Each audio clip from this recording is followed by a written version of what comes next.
அருட்பெருஞ்சோதி அருட்பெருஞ்சோதி தனிப்பெரும் கருணை அருட்பெருஞ்சோதி. எல்லா உயிர்களும் இன்புற்று வாழ்க, வள்ளல் மலரடி வாழ்க வாழ்க, கொல்லா வருதம் குவளை எல்லாம் ஓங்குக, நல்லோர் நினைத்த நலம்பெறுக, நன்றி நினைத்த எல்லோரும் வாழ்க இசைந்து. உலக மக்களே, அறிவார்ந்த நண்பர்களே, ஆண்மைநேய ஒருமைப்பாடுடைய அன்பர்களே, வல்லப்பமான நமக்கு அருளிய திருவருட்பாவிலிருந்து அருட்பெருஞ்சோதி ஆண்டவரால் இந்த பூலோகத்திற்கு வருவிக்க உற்று, ஒரு தாயின் வழியாக வருவிக்க உற்று 33 ஆண்டுகள் வரையிலும் சென்னையிலே அவள் இருந்த காலம் எப்படிப்பட்ட காலம் என்பதை திருவருட்பாவின் பாடலின் மூலமாக 1ஆம் திருமுறை 2ஆம் திருமுறை பாடலின் மூலமாக பார்த்து கொண்டிருக்கிறோம். இறைவன் அருட்பெருஞ்சோதி ஆண்டவர் 1/1/1823 ஆண்டு தொடங்கிய திருவிளையாடல் 30/1/1874 ஆண்டுகள் வரை 51 ஆண்டுகள் திருவிளையாடல் நடந்து கொண்டிருக்கிறது. இந்த 51 ஆண்டுகளையும் 8 ஆண்டுகளாக பிரித்து தனது மகனுக்கு அருளை கொடுத்து கொண்டிருக்கிறார். அந்த நிலையில் இருந்து நாம் பார்த்து கொண்டிருக்கிறோம். வல்லப்பமானவர்கள் வருவிக்க உற்று ஓராண்டு காலத்திலே ராமையா பிள்ளை அவர்கள் காலமான உடனே, அதாவது வல்லப்பமானவர்கள் வருவிக்க உற்ற இடம் சிதம்பரம் அருகே மருதூர் என்ற ஒரு கிராமத்திலே 5/10/1823 ஆண்டு இந்த பூலோகத்திற்கு ஒரு தாயின் வழியாக வருவிக்க உற்றார்.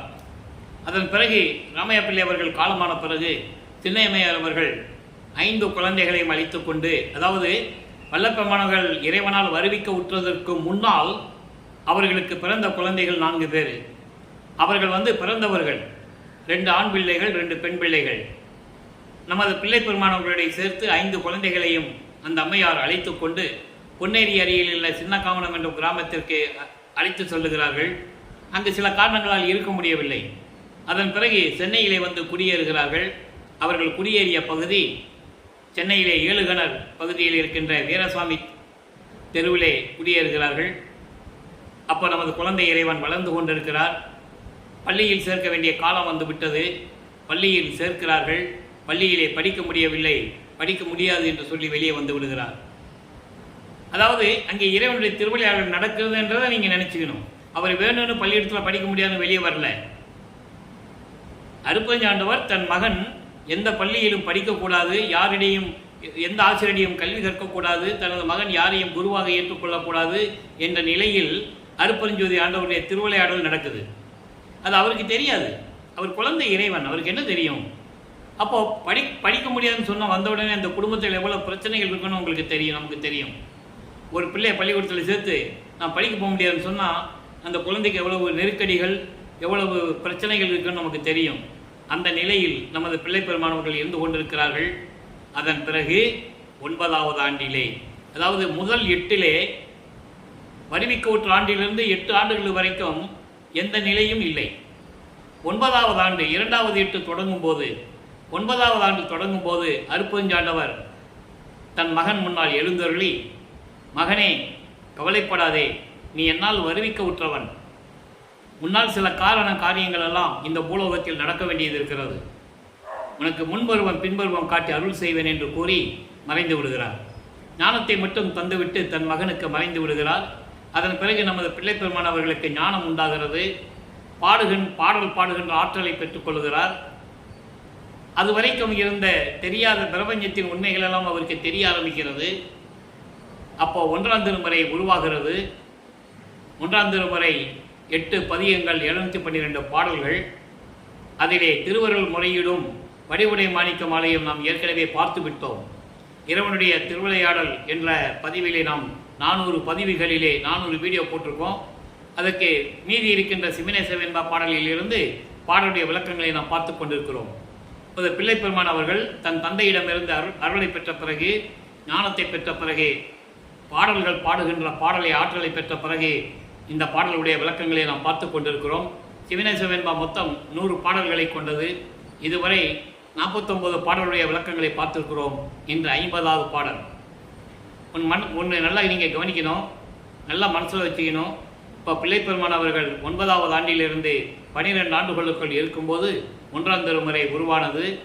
இப்போது இவர் சைவ குலத்திலிருந்து வருவிக்க விட்டதனால் அப்போல்லாம் அவருக்கு சுத்த சன்மார்க்கம் இருக்கிறது தெரியாது. அருட்பெருஞ்சோதி ஆண்டவர் அவர் தான் இறைவன் அவருக்கு தெரியாது. சைவ சமயத்தின் தலைவனாகிய சிவபெருமானை தலைவனாக ஏற்றுக்கொண்டு சைவ சமயத்தின் அடையாளமாகிய திருநூரை பூசிக்கொண்டும் உத்தராட்ச மணியை கழுத்திலே மாட்டிக்கொண்டும் இந்த நிலையில் அவர் இருந்து கொண்டிருக்கிறார். அப்போ உருவான பாடல்களுடைய விளக்கங்கள் தான் இப்போ நம்ம பார்த்துக்கிட்டு இருக்கோம். நல்லா கவனிங்க. பெற்றிடு தாய் போல்வது, பெற்றிட தாய் போல்வது நின் பெற்றி என்பேன். பிள்ளையது மற்று அழுதால் கேட்டும் வராது, அங்கே சற்று இருக்க பெற்றால் பொறுப்பால். பிரான் நீ பொறுக்கினும் நின் பொற்றால், பொற்றால்னா உன் பொன்னான திருவடி, பொற்றால் பொறாயம் புலம்பு. இது பாடல். அந்த பாடலை விளக்கம் பாருங்க. அதாவது பெற்றிடும் தாய் போல்வது நின் பெற்றி என்பேன். பெற்ற தாயை போன்றது உனது தாய் உள்ளம், தாய் அன்பு, தாய் தன்மை உடையவன் இறைவன் நீ, தாய் உள்ளம் கொண்டவன் இறைவன் நீ. ஒரு குழந்தையை ஒரு தாய் பெற்றுவிட்டால் அந்த குழந்தை மீது தாய் எவ்வளவு அன்பு செலுத்துவாள் என்பது எல்லாருக்குமே தெரியும். அதுபோல பெற்ற தாயை போல அந்த தாய் உள்ளம் கொண்டவன் நீ. அப்படிப்பட்ட பிள்ளையை பெற்ற தாய், பிள்ளை அழுதாலும் கூட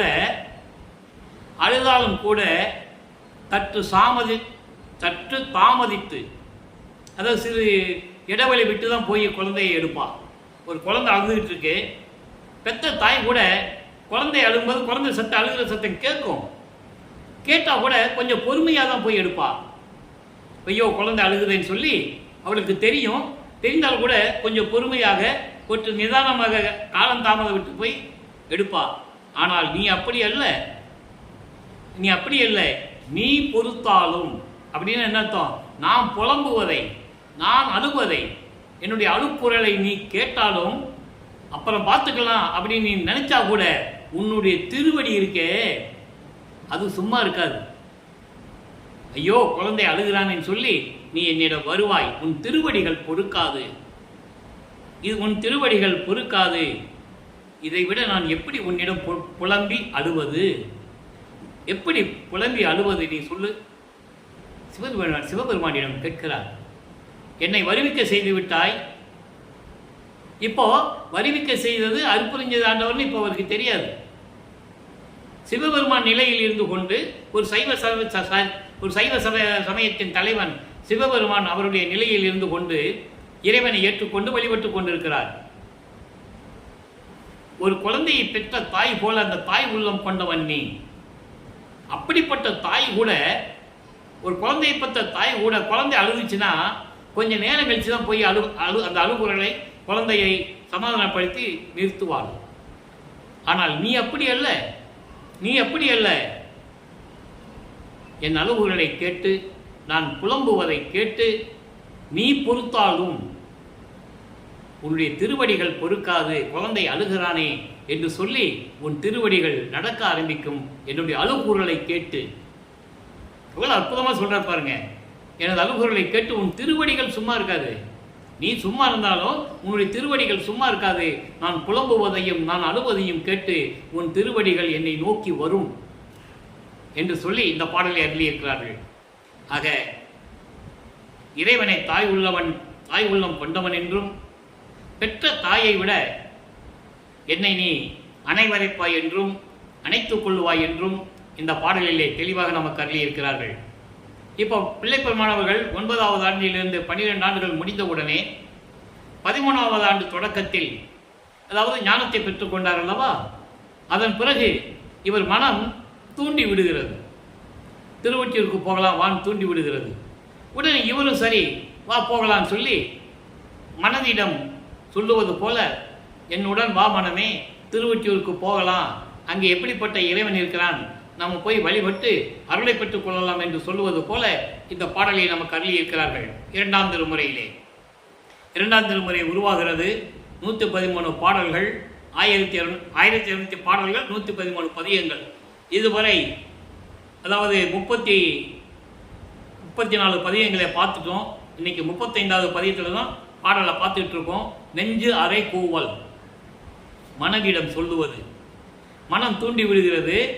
இவர் மனைவியிடம் சொல்லுவது போல, அப்படியா மனமே வா நம்ம திருவொற்றியூருக்கு போகலாம், அங்கே இருக்கிறவனை எப்படி வழிபடலாம் என்ற நிலையை இந்த பாடலிலே நம் கருளி இருக்கிறார்கள். இப்போ வல்லற்பெருமானவர்கள் இந்த நிலையில் இருக்கும்போது 13வது ஆண்டு இறைவனால் இந்த பூலோகத்திற்கு ஒரு தாயின் வழியாக வருவிக்க உற்று ஒரு தாயின் கருவறையிலே 9 மாதங்கள் 4 நாட்கள் இருந்து இந்த பூலோகத்தை தொட்ட பிறகு 13வது ஆண்டில் இந்த நிலை ஏற்படுகிறது. நல்லா கவனிச்சுக்கணும். நீங்க சூழ் மால் அயன் பெண் உரு எடுத்து துளும்பு செய்திட தோன்றி நின்றனை. முதல்ல பாடலை சொல்லிடுறேன், அப்புறம் விளக்கம். சுழு மாலையன் பெண் உரு எடுத்து துளும்பு செய்திட தோன்றி நின்றனை போலும் வண்ணமே வடுகனுக்கு அருளும் பூதநாதர் நட்பூரணம்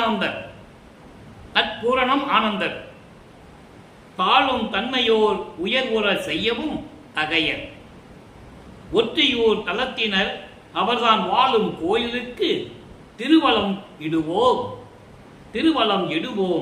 மகிழ்வுகொண்டு உடன் வருதி மனனே. மனம் தூண்டி விடுகிறது, வா நம்ம திருவீட்டுக்கு போகலான்னு சொல்லுது. உடனே இவர் மனதை தன்னுடன் அழைக்கிறார், வா திருவீட்டுக்கு போகலாம், அங்கே இருக்கிற இறைவனை பார்க்கலாம். எப்படிப்பட்ட இறைவன் என்பதை முதலிலே சிவபெருமானை பற்றி கூறுகிறார். நல்லா கவனிக்கணும். முதலிலே சிவபெருமானை வழிபட்டவர். இதனுடைய உள்நோக்க அர்த்தம் நீங்கள் நல்லா தெரிஞ்சுக்கணும், விளக்கம். இப்போ சிவாலயத்துக்கு போங்க, சிவபெருமான் கருவறையில் இருப்பார் இல்லையா? எல்லா கோயில்களிலும் சரி, திருமால் எந்த சமய தலைவனாக இருந்தாலும் சரி கருவறைன்னு ஒன்று இருக்கும். அங்கே தான் அந்த அர்ச்சகர் வந்து பூஜை செஞ்சுக்கிட்டு இருப்பார். இந்த கற்பூரை ஏற்றி அந்த ஒளியை வந்து அந்த உருவத்தின் முன்னால் காட்டுவார்கள், அந்த முகத்திற்கு முன்னால். அப்போ தான் நீங்கள் வணங்குவீங்க, அந்த முகத்தை பார்க்க முடியும். அப்போ அந்த ஒளி யார்? காற்ற ஒளி யார்? அருட்பெருஞ்சோதி ஆண்டவர். எல்லாருமே அருட்பெருஞ்சோதி ஆண்டவருக்கு அடக்கமானவர்கள், அருட்பெருஞ்சோதி ஆண்டவரை வணங்குகின்றவர்கள் என்ற நிலையை இந்த பாடலிலே கூறுகிறார். பிரம்மனும் திருமாலும் வானவர்கள் யார் இருந்தாலும் சரி அருட்பெருஞ்சோதி ஆண்டவரை வணங்கியாக வேண்டும். சிவபெருமானாக இருந்தாலும் சரி, யாராக இருந்தாலும் சரி, ஒரு நிலையில் இருக்கும்போது, சைவ நிலையில் இருக்கும்போது சைவ சமயத்தின் தலைவன் சிவபெருமான். சுத்த சன்மார்க்கத்தை நிறுவுவது அருட்பெருஞ்சோதி ஆண்டவர். அப்போ அருட்பெருஞ்சோதி ஆண்டவருக்கு தான் எல்லாமே உள் அடக்கம் என்பதை நீங்கள் புரிந்து கொள்ள வேண்டும். இதை யாருமே சொல்லவில்லை உலக மக்களுக்கு. அதை கூறுவதற்காகத்தான் வல்லற்பமானவர்கள் வருவிக்க உற்றார். எல்லாமே அழிந்து விட்டது. அதாவது இந்த பிரபஞ்சம் தோன்றிய காலத்திலிருந்து இந்த பிரபஞ்சத்தில் தோன்றிய 4 யுகங்களும், கிரேத யுகம், துவார யுகம், திரேய யுகம், துவார யுகம், கலியுகம், ஒவ்வொரு யுகத்திற்கும் ஆயுள் காலம் உண்டு. கிரேத யுகத்திற்கு 17,28,000 வருடங்கள், 12,96,000 வருடங்கள், 8,64,000 வருடங்கள், கலியுகத்துக்கு 5,000 வருடங்கள். கலியுகம் முடிந்து விட்டது, 1900 ஆண்டுகளில் முடிந்து விட்டது. அப்போ ஒவ்வொரு யுகமும் அழியும் போது அந்த யுகத்தில் தோன்றிய அத்தனையுமே அழிந்துவிடும், எல்லாமே அழிந்துவிடும். அந்த நிலையை உலக மக்களுக்கு சொல்ல வேண்டும். அப்போ புதிதான ஒரு மார்க்கத்தை, சுத்தசல் மார்க்கத்தை உலக மக்களுக்கு தெரியப்படுத்த வேண்டும். அதோடு மட்டுமல்ல, உலக மக்களை எல்லாம் சுத்த சன்மார்க்கத்தில் இணைத்து உலக மக்கள் எல்லாம் மரணமில்லா பேர் வாழ்வில் இன்புற்று வாழ வேண்டும் என்ற நோக்கத்திற்காகத்தான், அதை கூறுவதற்காகத்தான் நமது பிள்ளை பெருமான் அவர்கள் இந்த பூலோகத்திற்கு வருவிக்க விட்டார் என்பதை நான் பதிவு செய்ய கடமைப்பட்டிருக்கிறேன். சரி, ஏன் இவ்வளவு விளக்கம் தர வேண்டியிருக்குன்னா உங்களுக்கு புரியணும். அந்த ஒளியில தான் எல்லா கோயில்களிலையும் நீங்க அந்த முகத்தை பார்க்க முடியும். அந்த ஒளிக்குள் தான் எல்லாமே அடக்கம். அந்த ஜோதி தான் அருட்பெருஞ்சோதி என்று நீங்கள் புரிந்து கொள்ள வேண்டும்.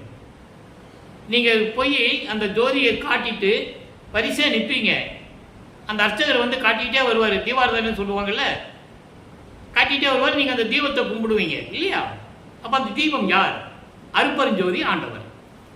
இப்போ அதெல்லாம் சொல்றாரு. பிரம்மனும் திருமாலும் பெண் உருவம் எடுத்து 2 பேருமே அருட்பெருஞ்சோதி ஆண்டவருக்கு பணிவிடை செய்கிறார்கள். அப்படிப்பட்ட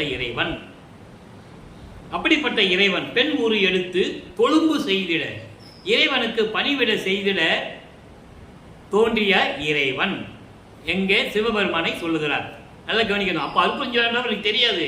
சுத்த சன்மார்க்கத்தை வாங்கின பிறகு 33 ஆண்டுகள் கழித்து வருவிக்க விட்டு சென்னையிலே 33 ஆண்டுகள் இருக்கிறார். தோன்றி துணையான காலத்தில் சுத்த சன்மார்க்கத்தை பெற்ற பிறகு அது சிவபெருமான் இல்லை, நான் தவறாக வழிபட்டு விட்டேன், அது சைவ சமயத்தின் தலைவன், எனக்கு தெரியாது, சுத்த சன்மார்க்கத்தின் தலைவன் அருட்பெருஞ்சாண்டவர் என்று பின்னாளில் சொல்லுவார். அதை தான் நம்ம பார்த்துட்டு இருக்கோம். இப்போ அப்படிப்பட்ட பிரம்மனும் திருமாலும் பெண் உரு எடுத்து இறைவனுக்கு தொண்டு செய்கிறார்கள். அவர்களை தொண்டு செய்யும்படி செய்ய வைத்து அதன் பிறகு அருளிய இறைவன் மனதிடம் சொல்லுகிறார், போலும் வண்ணமே வடுகனுக்கு அருளும் பூதநாதர் நற்பூரண ஆனந்தர். நற்பூரண ஆனந்தர் அதாவது வடுகன் என்பது இங்கே பைரவன் என்று சொல்லுவார்கள், உலகியலிலே பைரவன் என்று சொல்லுவார்கள். பைரவனுக்கு போதுமான அருளை கொடுத்து பைரவனுக்கு போதுமான அருளை கொடுத்த இறைவன், பரிபூரணமாக நின்று கொண்டிருக்கின்ற இறைவன். அடுத்து தாளும் அதற்கு போலும் வண்ணமே வடுகனுக்கு அருளும் பூதநாதர். பூதநாதர் என்பது ஐம்பூதங்களின் தலைவன். ஐம்பூதங்கள் என்பது நிலம், நீர், நெருப்பு, காற்று, ஆகாயம். நிலம், நீர், நெருப்பு, காற்று, ஆகாயம் ஐம்பூதங்களின் தலைவன். அதனுடைய சுருக்கம்தான் நமச்சிவாயம் என்று சொல்லுவார்கள், சிவாயனம் என்று சொல்லுவார்கள் சைவ சமயத்தில் இருக்கின்றவர்கள். பெருமானும் அதே நிலையில் சொல்லிக் கொண்டிருக்கிறார். அப்புறம் அவருக்கு தெரியாது ஐம்பூதங்களை உருவாக்கியவன் அருட்பெருஞ்சோதி ஆண்டவர் என்று அப்போ அவருக்கு தெரியாது. அப்போ அருட்பெருஞ்சோதி ஆண்டவர் சிவபெருமான் என்ற நிலையில் இருந்து கொண்டு சைவ சமயத்தின் தலைவனாக இருந்து கொண்டு இந்த நிலையில் திருவிளையாடல் செய்து கொண்டிருக்கிறார் என்பதை நீங்கள் புரிந்து கொள்ள வேண்டும். அதுக்கப்புறம் தாழும் தன்மையோர் உயர்வுற செய்யவும் தகையர். அதாவது கீழ்நிலையில் இருக்கின்ற மக்களை ஏழ்மை நிலையில் இருந்து கொண்டு துன்பங்களையும் துயரங்களையும் அனுபவித்துக் கொண்டு துன்பப்பட்டுக் கொண்டிருக்கின்ற மக்களை, துன்பப்பட்டுக் கொண்டிருக்கின்றவர்களை மேல்நிலைக்கு கொண்டு செல்லுவது. அப்படிப்பட்ட பண்புடையவர் தகையர் என்று சொல்லுகிறார். அப்படிப்பட்ட பண்புடைய இறைவன் ஒற்றையூர் தலத்தினர் அமர்தம் வாழும் கோயிலுக்கு. திருவொற்றியூரில் இருக்கின்ற இறைவன் எப்படிப்பட்ட இறைவன்? பிரம்மனும் திருமாலையும் பெண் உருவம் எடுத்து அவர்களை பணிவிட செய்த இறைவன், பணிவிட செய்ய சொன்ன இறைவன். அதுக்கப்புறம் பைரவன் என்ற ஒரு சிறு தெய்வத்திற்கு போதுமான அளவுக்கு அருளை கொடுத்த இறைவன், ஐம்பூதங்களின் தலைவன், பரிபூரணமாக இருந்து கொண்டிருக்கின்ற இறைவன், கீழ்நிலையில் இருக்கின்றவர்களை மேல்நிலைக்கு கொண்டு வருகின்ற இறைவன். அப்படிப்பட்ட இறைவன் எங்கே இருக்கிறாரு? திருவொற்றியூரில் இருக்கிறார். அப்படிப்பட்ட இறைவன் இருக்கின்ற திருவொற்றியூருக்கு சென்று நாம் கோயில் வலம் வந்து மகிழ் கொண்டு இறைவனை வணங்கி போற்றுவோம், என்னுடன் வா மனமே என்று சொல்லி இந்த பாடலை நமக்கு அருளியிருக்கிறார்கள். ஆக பிள்ளைப்பெருமாள்கள் 16 ஆண்டுகள் வரையிலும் இந்த நிலையில் இருந்து கொண்டிருக்கிறார். 16 ஆண்டுகளுக்குள் 1ஆம் திருமுறையும் 2ஆம் திருமுறையும் உருவாகிறது. திருவொற்றியூரில் போய் எந்த அருளையும் கிடைக்கலன்னு சொல்லி தான் திருமுல்ல வாயிலுக்கு போறாரு. அந்த பாடலுடைய விளக்கத்தில் நம்ம பார்த்துருக்கோம். நம்ம பதிவுகளில் போனால் நீங்கள் தெரியும். அருட்பெருஞ்சோதி ஆண்டவருடைய திருவிளையாடல் என்ற பதிவில் நம்ம பதிவு செஞ்சிருக்கோம். சும்மா இல்லை, நமது குழந்தை இறைவன் அருளை பெற வேண்டும் என்பதற்காக கோயில் கோயிலியா போறாரு, நடந்தே போறாரு.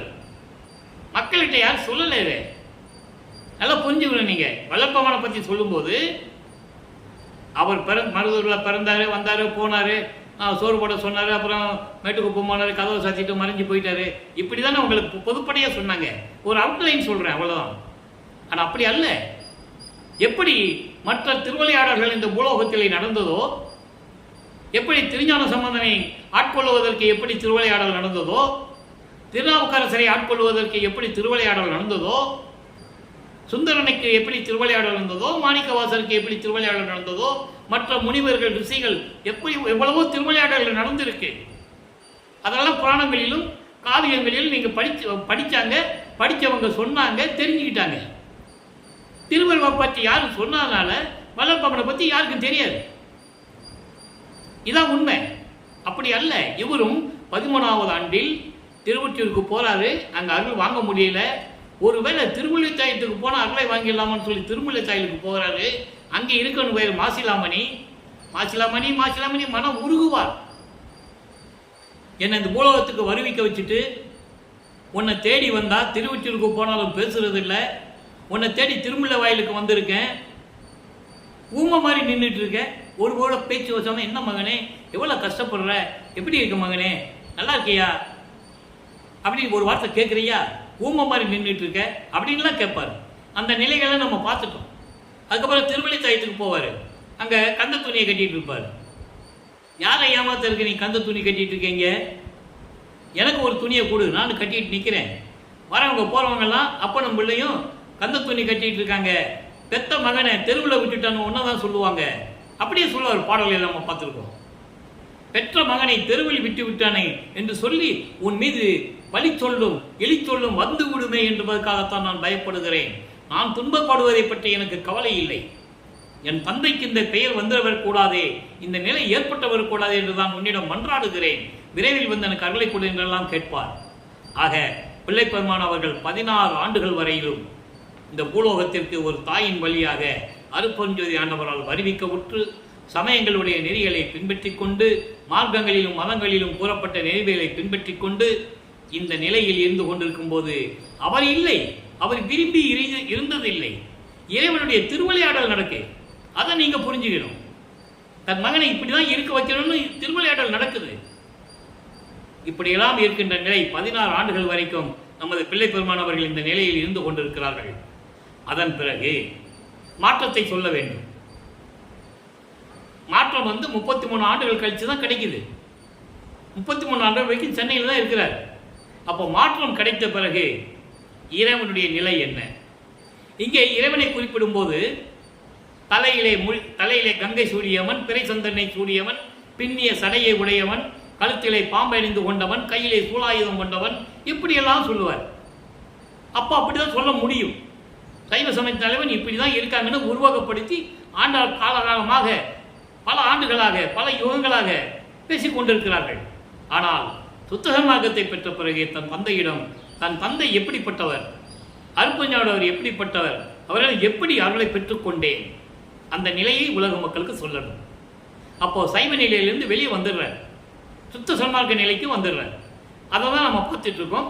6ஆம் திருமுறை பதிகம் 34 இறை எளிமையை வியத்தல். இறைவனுடைய அருளையை வியப்பாக உலக மக்களுக்கு சொல்லுவது. வாதனைக்கு இரங்கல் என்று கூட சொல்லலாம். இதை வாதனைக்கு இரங்கல் என்பது தான் பட்ட துன்பங்களையும் துயரங்களையும் இறைவனிடம் சமர்ப்பிப்பது. இப்படியெல்லாம் என்ன ஆழப்படுத்தினேப்பா, அதை மெய்யல் வியப்பிலே சொல்லுவார். அற்புதமாக இருக்கும். 12 ஆண்டு தொடங்கி, நல்லா கவனிக்கணும், 12 ஆண்டு தொடங்கி இற்றைய பகல் வரை, அப்போ 12 ஆண்டுகள் வரைக்கும், அதாவது வருவிக்க உற்று 12 ஆண்டுகள் வரைக்கும் அவருக்கு எந்த நிலையும் கிடைக்கல என்பதை அந்த பாடலிலே கூறுகிறார். 6ஆம் திருமுறையிலே 112வது பதிகம் மெய்யர்கள் வியப்பிலே. அப்போ உண்மை உங்களுக்கு தெரியும். 13வது ஆண்டில் அவருக்கு ஞானம் கிடைக்கிறது என்பதை தெளிவாக கூறுகிறார். அதை தான் நம்ம சொல்றோம். இந்த நிலையை, திருவிற்பாவில் இருக்கின்ற உண்மை நிலையை உலக மக்களுக்கு தெரியப்படுத்த வேண்டும் என்பதற்காகத்தான் இறைவன் இந்த வள்ளலார் என்னை ஆட்கொண்டு எனக்கு 6 திருமுறைகளுக்கு விளக்கம் கொடுத்து அதை எழுத வைத்து உங்களிடம் பேச வைத்துக் கொண்டிருக்கிறார் என்பதை நான் பெருமையோடு சொல்ல கடமைப்பட்டிருக்கிறேன். எல்லாமே இறைவன் செயல். இந்த பாடலுடைய விளக்கம் பாருங்க, பாடலை பாருங்க. 6ஆம் திருமுறை.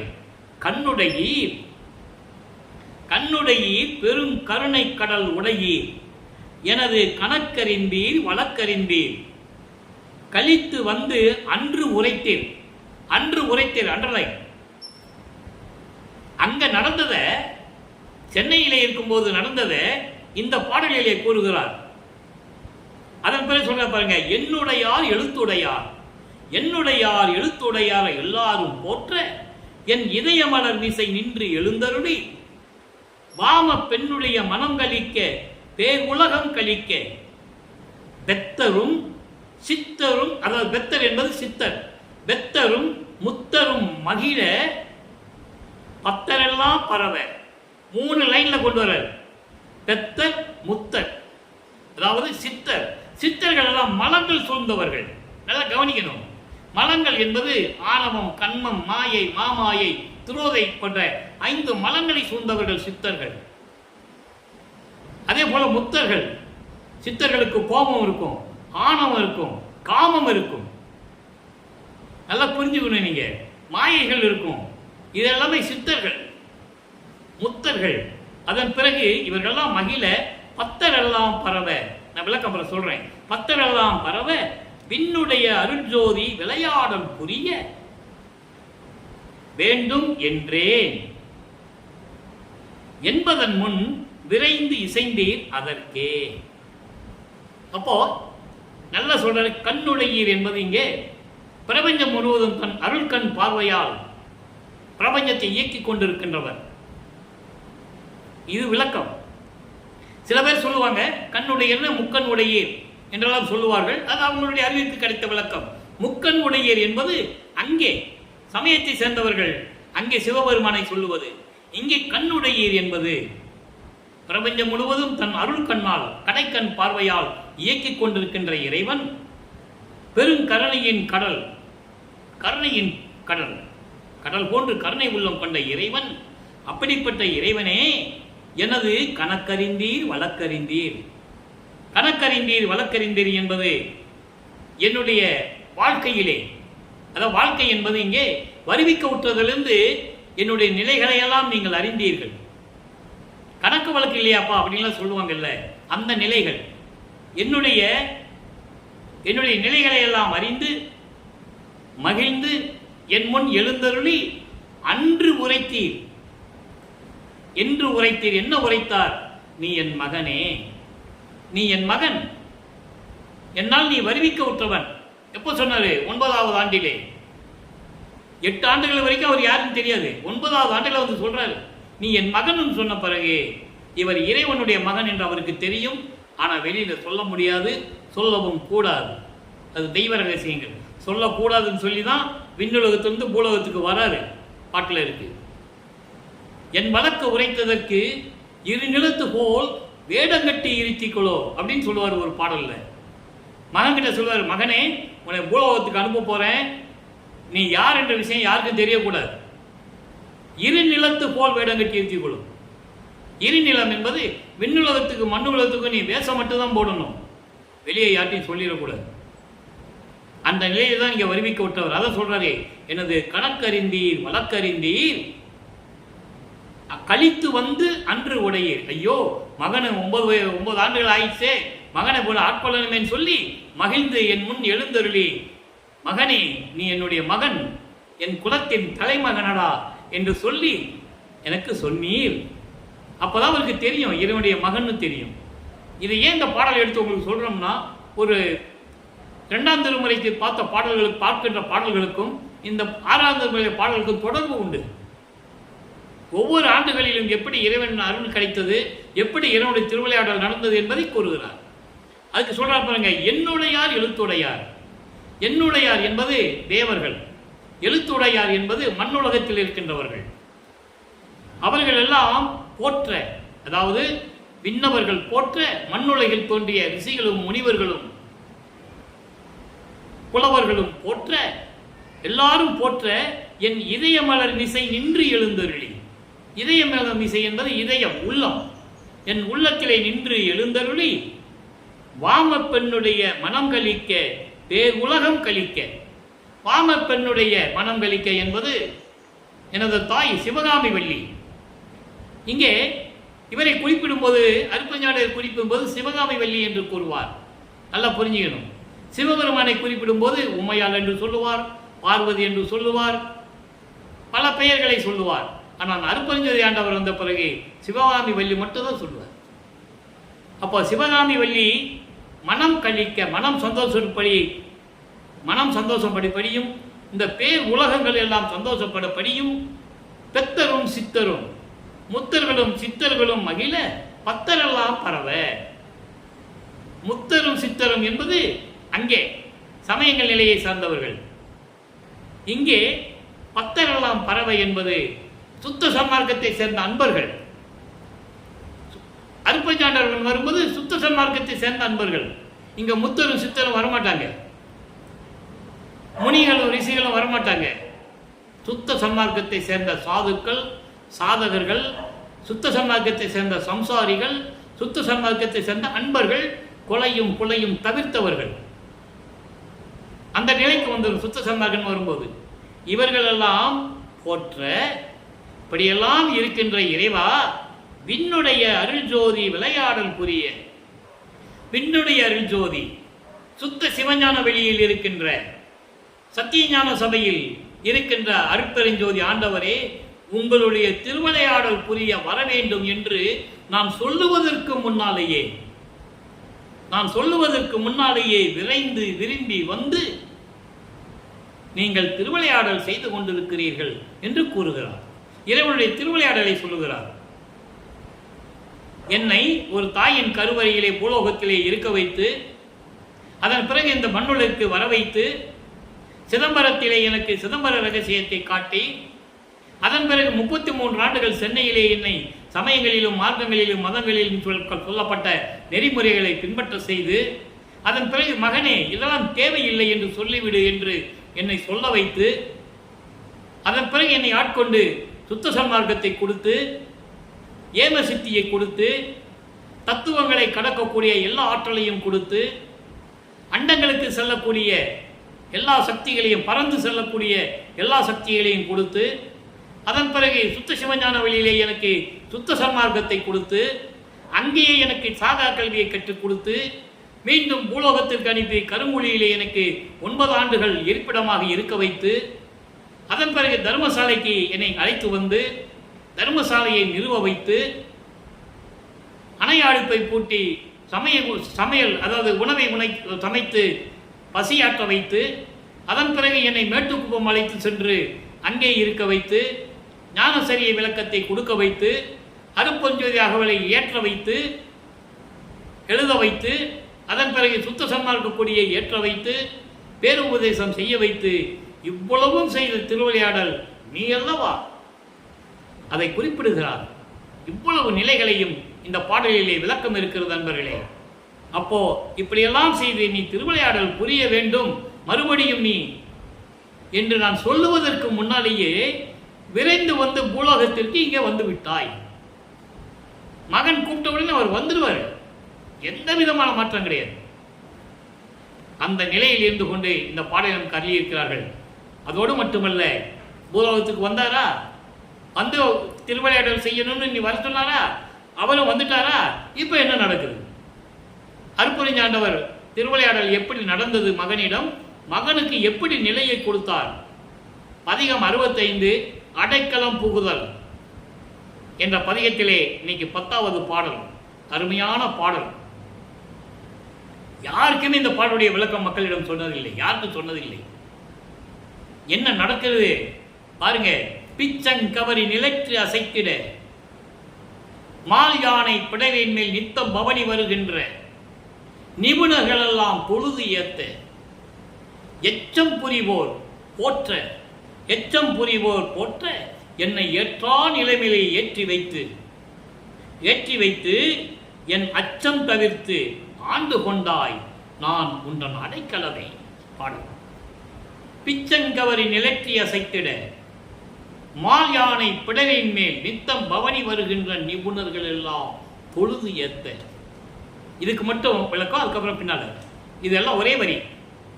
அதாவது பிச்சங்கவரி நிலற்றி அசைத்திட என்பது நீங்கள் சினிமாக்கள்லாம் பார்த்துருப்பீங்க, பழைய படங்களில் புராண படங்களில் பார்த்துருப்பீங்க. மால் யானை என்பது பெரிய யானை. அந்த பிடரியில் உட்கார்ந்துட்டு செந்தாமரை வீசி, அதாவது வெந்தாமரை கொடைன்னு சொல்லுவாங்க, நிழலுக்காகவும் மழைக்காகவும் அந்த கொடையை வச்சுட்டு இருப்பாங்க. யானை மேலே அந்த கொடை இருக்கும், இவங்க தலைக்கு மேலே யானை மேலே உட்கார்ந்துருப்பாங்க, அதுக்கு மேலே ஒரு கொடை இருக்கும். அதான் பிச்சங்கவரி நிலற்றி அசைத்திட.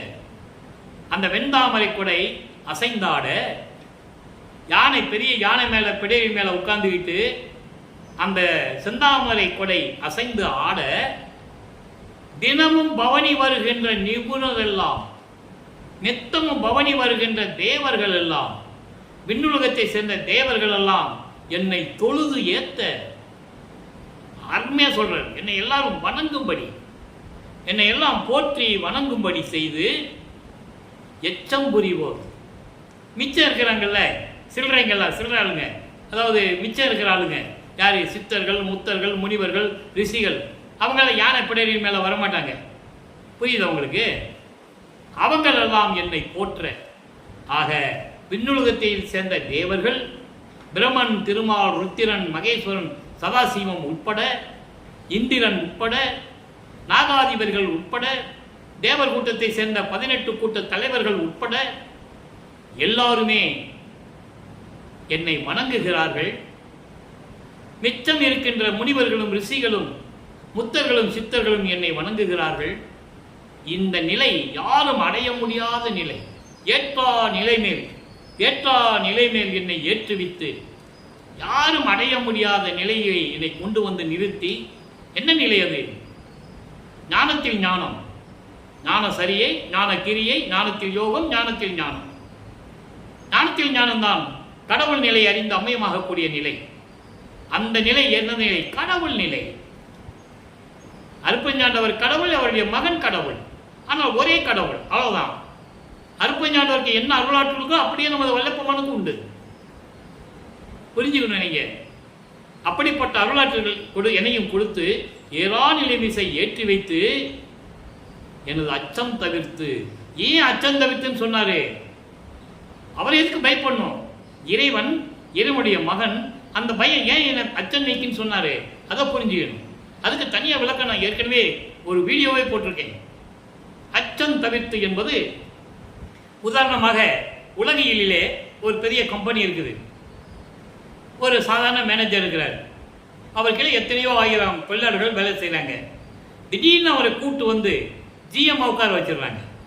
அப்போ அவருக்கு பொறுப்பு ஜாஸ்தியாகுது. அப்போ இதை நம்மளால் செய்ய முடியுமா? இந்த கம்பெனியை சரிவர நடத்த முடியுமா? மேல்நிலைக்கு கொண்டு வர முடியுமா என்ற நிலை அவருக்கு ஒரு அச்சம் இருக்கும். தினமும் அந்த சேர்ல வந்து உட்காரும்போது ஒரு பயம் இருக்கும். நம்ம இதை நடத்த முடியுமா அப்படின்ற ஒரு பயம் இருக்கும். அதே நிலை, அந்த மனநிலை, இதுவரைக்கும் இருந்த நிலைகளிலே தன்னை கொண்டு வந்து கடவுள் நிலையில் வந்து நிற்க வச்சா இந்த பிரபஞ்சத்தை இயக்கணும். 5 தொழில்களை செய்து கொண்டு, 5 பூதங்களை அடக்கி கொண்டு, அண்டங்களை அடக்கி, உயிரினங்களையும் உலகத்தில் இருக்கின்றவர்களை மனிதர்களை எல்லாம் வாழ வைத்து இந்த நிலைகள் நம்ம செய்ய முடியுமா அப்படின்னு தந்தையிடம் கேட்கிறார். அதுக்குன்னு தனி பாடல் உண்டு. அதற்கு தான் சொல்றாரு, அஞ்சாதே மகனே, அஞ்சலை மகனே சொல்லுவார். அஞ்சாத மகனே, நான் இருக்கிறேன் உன்னோடு, நீ என் மகன் அல்லவா, நீ பயப்படாதே என்று சொல்லுவார். அப்போ அந்த மாதிரி என் தந்தை எனக்கு என்னிடம் சொல்லி என்னுடைய அச்சத்தை நீக்கி ஆண்டு கொண்டாய், நான் அடைக்கலமே என்று கூறுகிறார். உங்களுக்கு புரிஞ்சிருக்கும்னு இப்ப நான் நினைக்கிறேன். எப்படிப்பட்ட நிலையில் இருந்தவர், இறைவனால் வருவிக்க விட்டு சென்னையிலே இருக்கின்ற நிலைகள் வேறு. சுத்த சன்மார்க்கத்தை பெற்ற பிறகு அவருடைய நிலையை உலக மக்களுக்கு தெரிவிக்கிறார் திருவொற்பாவிலே. பாடலிய விளக்கத்தை சொன்னால்தான் வல்லற்பமான் யார் என்று தெரியும். சும்மா பொதுப்படையை பேசிட்டு போற காரியம் இல்லை. பசியினுடைய கொடுமையை, ஜீவகானிய ஒழுக்கத்தை உலகத்திற்கு தெரியப்படுத்த வேண்டும். பசி, பிணி, தாகம், இச்சை, எளிமை, பயம், கொலை, இப்படி 7 பிரிவுகளில் உண்டு. இந்த 7 பிரிவுகளுக்கு ஏற்படுகின்ற துன்பங்கள், துயரங்கள் என்ன என்ன என்பதை நாம் ஏற்கனவே ஜீவகானிய ஒழுக்கம் என்ற பதிகத்திலே நாம் பார்த்திருக்கிறோம். நீங்க நம்ம யூடியூப்ல போய் ஜீவகானிய ஒழுக்கம் அப்படின்னு நீங்க டைப் பண்ணீங்கன்னா உங்களுக்கு அந்த விளக்கம் கிடைச்சிடும். 10 வீடியோ அதில் போட்டிருக்கேன். தர்மசாலைக்கு வர்றதுக்கு முன்னால, ஏன்னா ஜீவகானியத்தை சொல்லணும்னா தர்மசாலை வேணும். தர்மசாலை வேணும்னா அணை அடுப்பு வேணும், சோறு பொங்கணும், அங்கே பசியோட அவர்களுக்கு சோறு போடணும். அதை விளக்குவதற்காகத்தான் இந்த நிலை தொடர்ந்து கொண்டிருந்தது. ஆக வல்லற்பமான் சோறு போடுன்னு சொல்றதுக்கு மட்டும் வரல, அதான் கான்செப்ட். மற்ற நிலைகளையும் யோசித்து பார்க்க வேண்டும். சுத்த சன்மார்க்கத்துக்கு வந்த பிறகு இறைவனுடைய நிலை என்ன? சமயங்களிலும் மதங்களிலும் மார்க்கங்களில் சொல்லப்பட்ட நெறிமுறைகள் எதுவுமே இருக்கக்கூடாதுங்க. எந்த சடங்குகள் சம்பிரதாயங்கள் இருக்கவே கூடாது. இன்னைக்கு நம்ம யூடியூப்லையும் ஃபேஸ்புக்லையும் இன்டர்நெட்லையும் பார்க்குறேன், என் கண்களில் கண்ணீர் வடிகிறது. பெருமான் சொன்ன சன்மார்க்கம் என்ன, இவர்கள் நடத்தி கொண்டிருக்கின்ற சன்மார்க்கங்கள் எப்படி இருக்கிறது என்பதை பார்க்கும்போது கண்களிலே ரத்தம் வடிகிறது. அருப்பஞ்சாண்டவருக்கு இலையை போட்டு படையில போடுறது, ஆராதனை தீபார்த்தனை காட்டுறது, கற்பூரம் ஏற்றுறது, தேங்காய் பழம் வச்சு தேங்காய் உடைச்சு கும்பிடுறது, இதெல்லாம் இருக்கக்கூடாது. அப்படி நீங்க செய்யணும்னா சைவ சமயத்தின் தலைவன், வைஷ்ணவ சமயத்தின் தலைவனை வச்சுக்கங்க. தீபத்தை வச்சு, அருப்பஞ்சாண்டவரை வச்சு, வல்லற்பமான வச்சு செய்யக்கூடாது. செய்தால் எந்த விதமான பலனும் இல்லை என்பதை நான் தெரிவிக்க நான் கடமைப்பட்டிருக்கிறேன். ஒரு வள்ளலார் ஊழியனாக உங்கள் மனநிலை சைவத்தில் தான் இருக்க வேண்டும் என்றால் நீங்கள் இருந்து கொள்ளுங்கள். அது உங்களுடைய சுதந்திரம். என்ன வேணா நீங்க பண்ணிக்கலாம், தப்பில்லை. ஆனால் சுத்த சன்மார்க்கம் என்று வரும்போது, அருட்பெருஞ்சோதி ஆண்டவர் வள்ளற்பெருமான் என்று வரும்போது இப்படிதான் இருக்க வேண்டும் என்ற நெறிமுறை இருக்கிறது. அதை பின்பற்ற வேண்டும். எனவே அன்பர்களே, சுத்த சன்மார்க்கத்தை புரிந்து கொண்டு, சுத்த சன்மார்க்கம் என்பது சமயங்களையும் மதங்களையும் மார்க்கங்களையும் சாராதது. அதெல்லாம் மனிதர்களால் படைக்கப்பட்டது. அந்த சமயங்கள், மதங்கள், மார்க்கங்கள் எல்லாம். சுத்த சன்மார்க்கம் என்பது இறைவனால் படைக்கப்பட்டது. சுத்த சன்மார்க்கம் அருட்பெருஞ்சோதி ஆண்டவரால் நிறுவி, அருட்பெருஞ்சோதி ஆண்டவரால் உருவாக்கப்பட்டு, அதை தன் மகன் கையிலே கொடுத்து, அதை கொடுப்பதற்காகத்தான் இந்த பூலோகத்திற்கு வருவிக்க செய்து எவ்வளவு திருமலையாடல் நடந்து கொண்டிருக்கிறது என்பதை நீங்கள் புரிந்து கொள்ள வேண்டும். எனவே நண்பர்களை, சுத்த சன்மார்க்கத்தில் இருந்து கொண்டு தீப வழிபாடு செய்து ஜோதியை வழிபட்டு அருட்பெருஞ்சோதி அருட்பெருஞ்சோதி தனிப்பெருங்கனை அருட்பெருஞ்சோதி என்ற மகாமந்திரத்தை கூறி இறைவனுடைய அருள்களையும் செல்வங்களையும் நீங்கள் பெற்றுக்கொண்டு இந்த வையகத்திலே நீங்கள் வாழ்வாங்கு வாழ வேண்டும். நோயற்ற வாழ்வில் வாழ வேண்டும். மரணமில்லா பெருவாழ்வில் வாழ வேண்டும் என்று இறைவனுடைய தயவோடையும் கருணையோடையும் இந்த வள்ளலார் ஊழியன் வாழ்த்தி வணங்கி விடைபெறுகிறேன். இன்று நாளை சந்திப்போம். நன்றி, வணக்கம். அருட்பெருஞ்சோதி அருட்பெருஞ்சோதி தனிப்பெருங்கருணை அருட்பெருஞ்சோதி. நாளையும் பார்த்து மகிழ்ந்து இறைவனர்களை பெற்றுக்கொள்ளுங்கள்.